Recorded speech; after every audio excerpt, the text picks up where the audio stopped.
আমি এখন video shoot করছিলাম, হঠাৎ করে দেখি মেসেঞ্জার থেকে একটা বুড়ো আদ্দামরা দাদু আমাকে ভিডিও কল করছে। আমি ভিডিও কলটা রিসিভ না করে মেসেঞ্জারে মেসেজ বক্সে গিয়ে দেখি দাদু আমাকে টুংটাং করে কয়েকটা ফটো পাঠিয়ে দিয়েছে, দিয়ে লিখেছে কি করছো, তোমার বাবার লাল টমেটো দেখছিলাম, তুমি দেখবে, গিয়ে নিজের বাপের কাছে গিয়ে দেখো। তারপরে আবার দাদু আমাকে লিখেছে বন্ধু হিসেবেও তো কথা বলতে পারো আমার সঙ্গে, তোমার প্রচুর অ্যাটিটিউড, আমার সঙ্গে ভিডিও কলে তো একটু টাইম পাস করতে পারো। বন্ধু বন্ধু কাকে বলে জানো তুমি দাদু?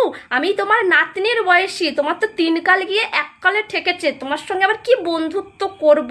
ভিডিও কলে টাইম পাস করতে পারো কেন?